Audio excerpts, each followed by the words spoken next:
The ABC as an institution has reported on it twice. Exactly. So was the post controversial? Was the post controversial, or is it controversial that an Arab woman should post that?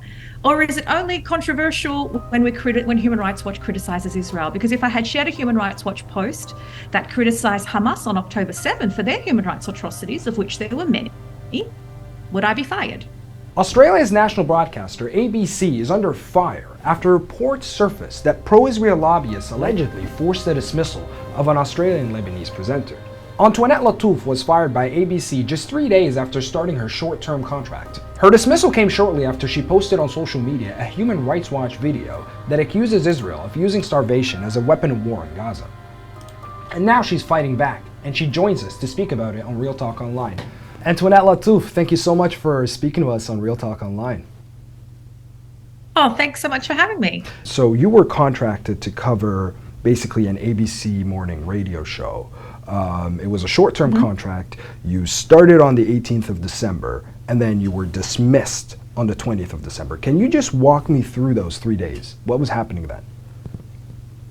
Sure. So this was in the lead up to Christmas. And I want to point out that, yes, I am a journalist, but this program sits outside of news and current affairs at the ABC, which is our public broadcaster.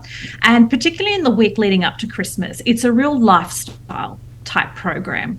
Quite light, not hard-hitting news. Like 1 minute I was doing talkback calls about Christmas playlists that don't include Michael Bublé, and the next minute I'm publicly thrown under the bus and told that I'm no longer needed, and there's Murdoch tabloid news outlets writing articles about me.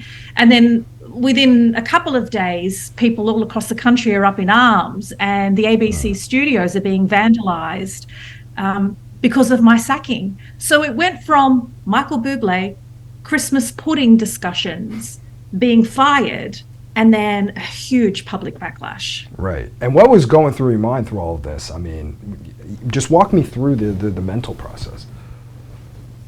Even though it was unfair, incredibly stressful, and remains so, sadly, it was unsurprising, because this was happening in an environment where it was incredibly difficult already to be a person of a non-white background. So my background is Lebanese, let alone to be a woman of color with a public profile and a public job under any normal circumstances. They're difficult circumstances in an Australian context.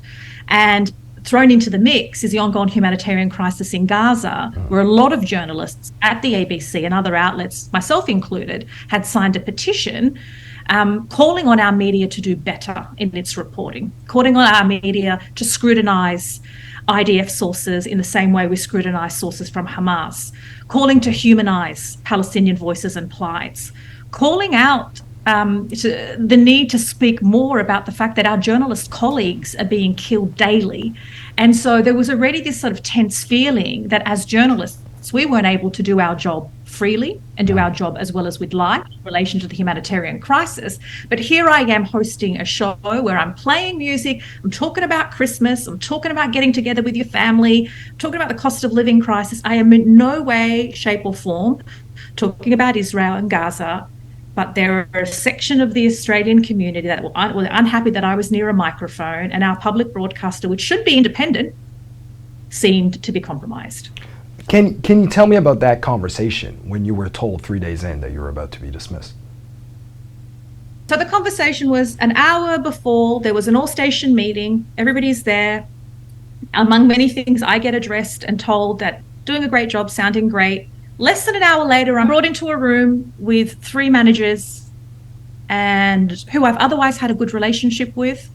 And I am told that I am to essentially just leave the building, go and get my bag. I am no longer required, that I'm being dismissed.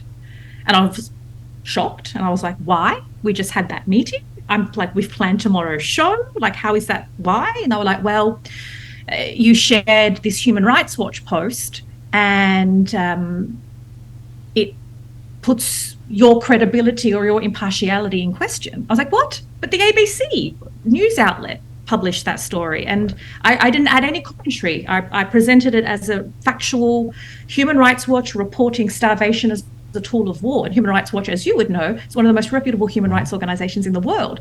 So I was gobsmacked, I was floored, but I was not surprised that this was happening based on the prior knowledge I had about how difficult it was to operate as a journalist in Australia, to report without fear or favour, let alone wanting to report without fear or favour or post on social media without fear or favour if you have an Arab or Muslim background. So it's that double whammy for me. And I was just dismissed on the spot. I raised that I had a conversation with my manager prior, my direct manager, where I said, look, I won't share anything controversial. I won't share anything that's not factual. I mean, I've been doing this job for quite a few years. I don't share hearsay. And she's like, oh, yes, if it's Amnesty International, if it's the Committee to Protect Journalists. So I was like, this is not only was this green light, like given the green light by my manager, the ABC as an institution has reported on it twice. So was the post controversial? Was the post controversial, or is it controversial that an Arab woman should post that?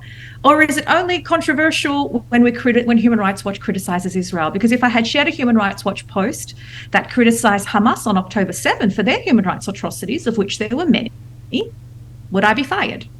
And I'm pretty confident I would not have been. Yeah. Well, two things when it comes to that. Like you said, like ABC has covered the story. I have actually the headline right in front of me here, and I'm just going to read it out. Israel-Gaza war, Human Rights Watch says starvation is being used as a weapon of war by the Israeli government. So that's the headline on, it was published, December 17th, so like a day before you joined for that week. And then basically, the other thing is that it doesn't take much just scrolling through your social media to see that you've actually been, reposting news about this, what's happening in Gaza for a while, for weeks. So what was so controversial about that? What was so problematic about that? That's, I think, what some viewers or some people still might not be understanding of.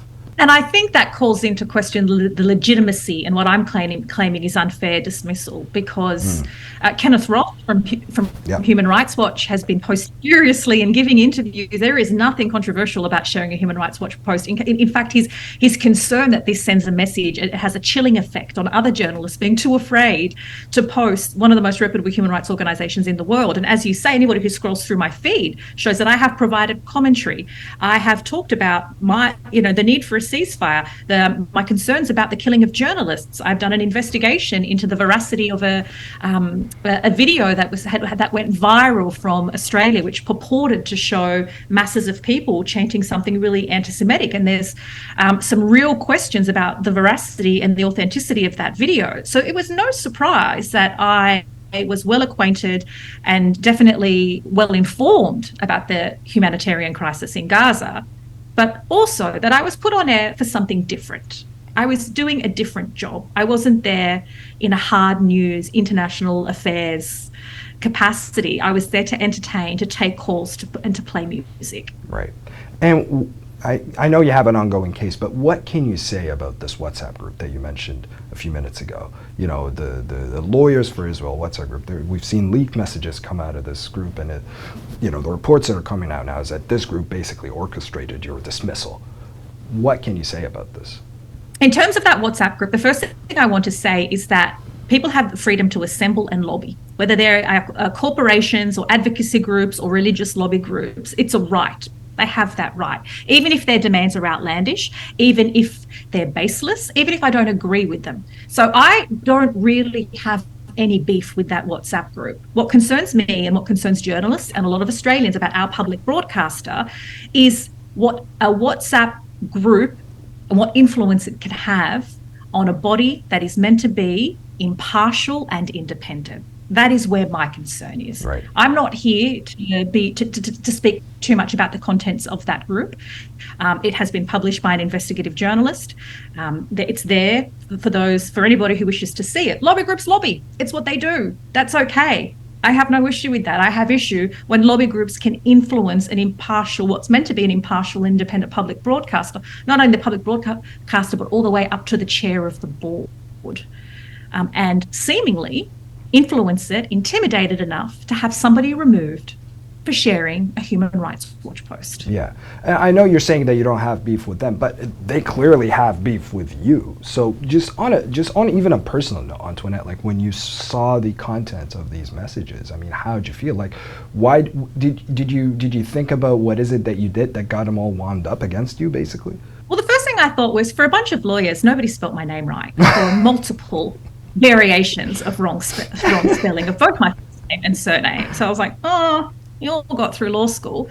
And then I realized that investigative work can make some people uncomfortable. Questioning authenticity of things, holding truth to power can make some people uncomfortable. But I remain completely comfortable with my journalism.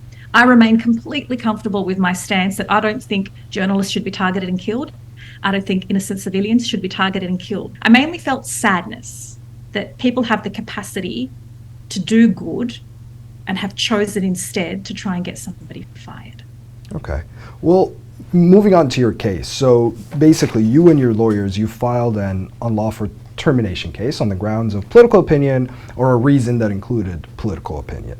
But then you expanded the claim to include race due to your Lebanese heritage. I mean, why did you feel the need to do so?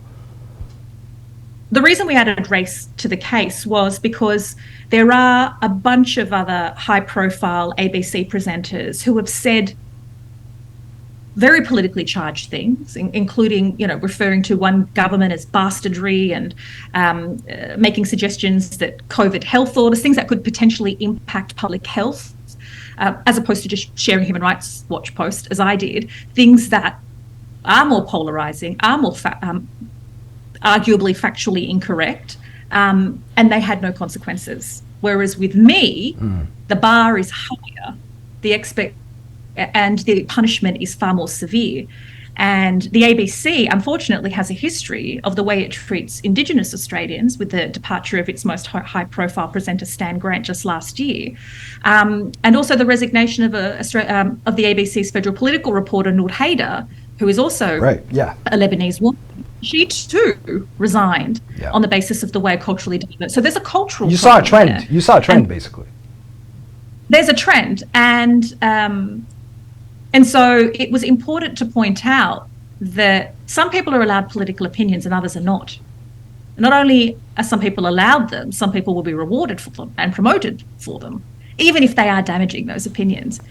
My political opinion is just my identity in an Australian public broadcaster is political. I don't even have to switch the microphone on, and the building is flooded with complaints. You're political for existing, basically. Exactly. Yeah. Well, and so it's essential to bring that into the discussion. Right. And on that note, it's quite interesting because a couple years ago you wrote a book, How to Lose Friends and Influence White People, which basically talks about racial equality. It talks about tackling structural racism. Now, fast forward to the situation that you're in today. I mean, does it merit a sequel? I mean, how are you thinking about this? It is so funny because my publishers and my literary agent are already talking about a sequel or an additional chapter. I literally wrote the book on structural discrimination, the way in which media, politics, and government uphold systems of white supremacy. I talked about the mob mentality. I talked about how people in the public eye are treated. And it's just like, guys, I wrote the book on this. I literally wrote the book on this. I think you chose the wrong person to throw under the bus.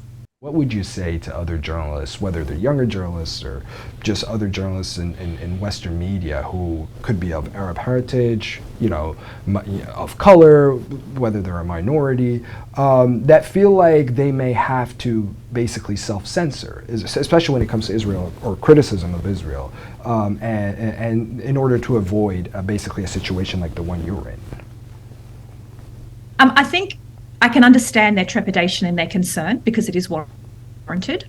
I would say that the tide is turning. There's a sense that the appetite for change from people of color or not, or white journos are frustrated by the status quo.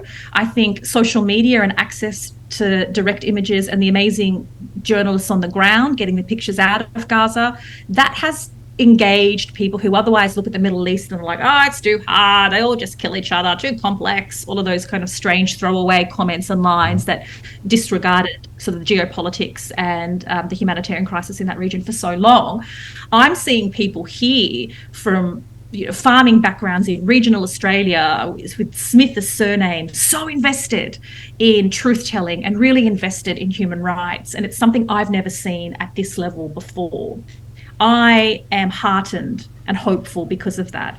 Is it going to revolutionise and change things overnight? No, but nothing ever changed if we were complacent and took a back seat and said it was all too hard. My last question, Antoinette. You keep saying that you don't want to be a martyr, but what would you like to be the takeaway from your story? I mean, what do you hope to achieve from all of this?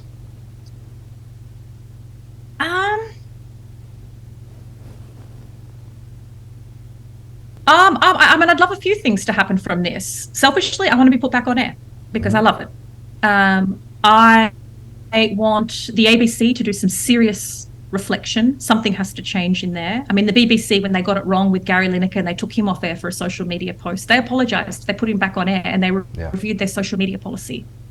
I know he's a white guy and in sport, so it's a little bit different, but it's possible for organisations to acknowledge that there are problems and things that need to change and try and go about and change them.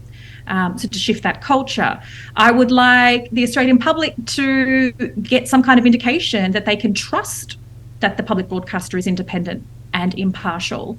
And I would also like this to be, a bit of a return serve to lobbyists. You lobby all you like. You can start WhatsApp groups, whatever names you like. You can say that the earth is flat and go and lobby. You can do whatever you can lobby as you please, but you shouldn't have direct access to powers at really influential people at a public broadcaster. And on that note, Antoinette Lattouf, thank you so much for coming on Real Talk Online. I appreciate you taking the time. Thank you. Thank you.